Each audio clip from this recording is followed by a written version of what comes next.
When Kate Howard calls, your phone will ring. You shouldn't check it every 90 seconds. Do you know how many people would be thrilled to move to Port Charles to work for Kate Howard on a brand new magazine from the ground up? Yes, then we better decorate this nursery.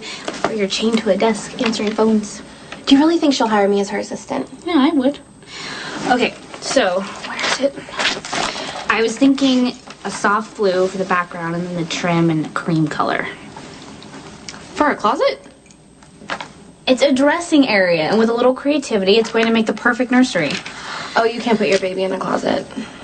Maxie, it has a window, and when I take out the cabinets in there, there'll be a lot more room. Or we could go a little less gender specific, like a green or yellow. What do you think? Yeah. You could really pick any color you want, but it's still going to be a closet. Well, I'm counting on you to make it cute. I can make it cute. Even cozy. But no matter what I do, it's still It's going to be a closet. Yes, fine. It's going to be a nice little space. Would you want to sleep in there? Robin, seriously. Have you thought about how much this baby's going to change your life? That having this baby is going to change my life completely, but I'm thrilled. I mean, I can't wait to be a mom.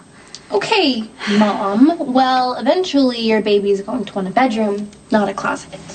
You know, this is the size that my apartment in Paris was. And if I get this job, I'm going to get to go to Paris. Can you believe it? Well, good. Maybe then you'll appreciate the size of this dressing area.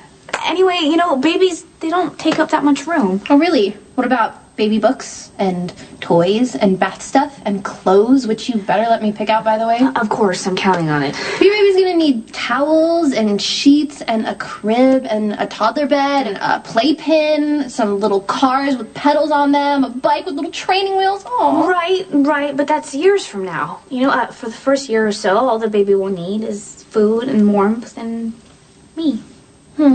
Since you mention it, it's a good thing you're not breastfeeding if you ever plan on being naked again. What do you think you're going to do with the diapers? Where are you going to store them? How are you going to dispose of them? Have you seen one of those little diaper pills? They're kind of disgusting. I don't recommend it. They smell really bad, but... Oh. Are you going to throw up again? I had no idea that morning sickness would make me this sick. Dr. Gordon with ginger is supposed to help ginger ale, ginger tea, saltines, sometimes peppermint. It can be just a thought or a certain smell that brings that feeling up, so I won't mention the diaper pill. Please, don't. Wow, you really know a lot about being pregnant. Yeah, I did a lot of research when I was faking. I guess the good thing for me is that I wasn't ever really pregnant. I mean, could you imagine getting as big as a barn and having to go throw up in the bathroom every 2 seconds? Disgusting. Don't get me wrong, I would love the bus line. Just not if it came along with that big fat belly. I mean, all you really have to look forward to is going into labor and then being sleep deprived for the next 20 years. And the stretch marks, your body will never be the same. I meant all of that in a good way. It's okay. I guess not everyone's meant to have children.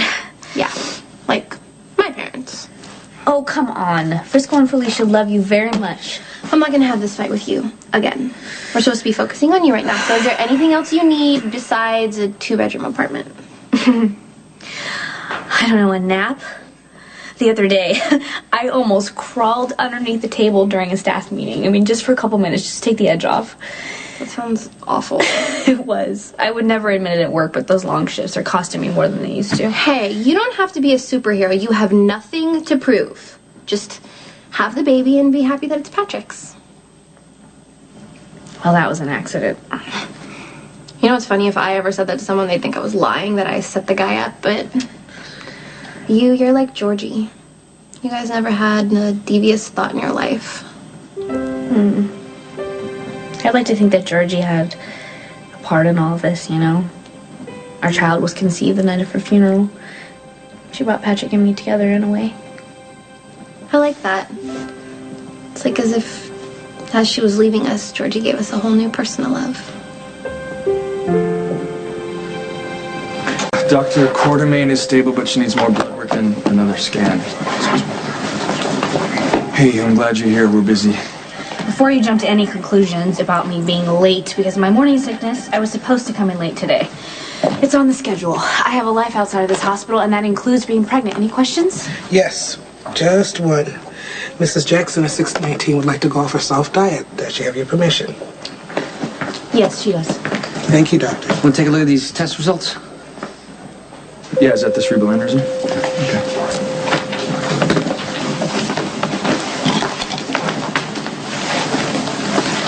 Hi, is Dr. Lee in her office? If she has any advice about morning sickness, I could use it. Mine is awful, which I'm sure thrills you. I lost the baby. I'm sorry, I didn't know. Thanks.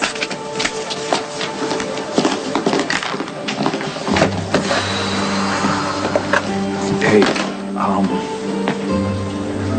I should have told you. You knew? Why didn't you tell me? I walked in to give Carly a neuro exam. She said I have to come back, and Carly and Jax just found out they lost the babies. I wouldn't wish a miscarriage on anyone. Look, I know I should have told you. I just didn't know how. I know you and her aren't close, but it's still difficult to hear somebody losing a child. Sorry to interrupt, but we gotta review those labs.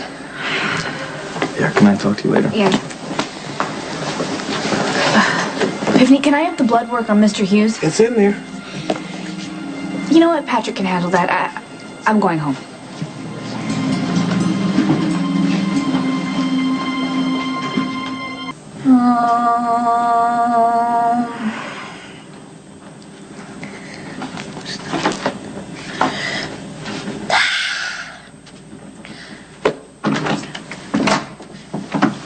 Hey!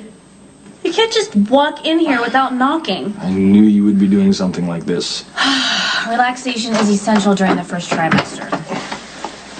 Huh.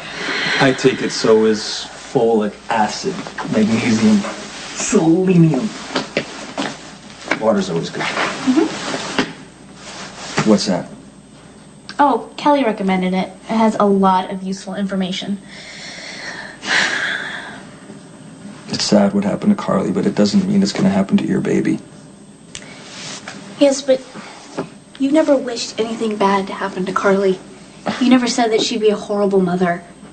You never accused her of using her son as a weapon or barged into her life and messed everything up just because you assumed that you were right and she was wrong. You didn't wish for Carly to go away forever. I mean, isn't that what a miscarriage is? A baby just goes away and never comes back? You never wished for Carly to have a miscarriage. Yes, but I put out plenty of bad karma. You know, that energy that has to go somewhere.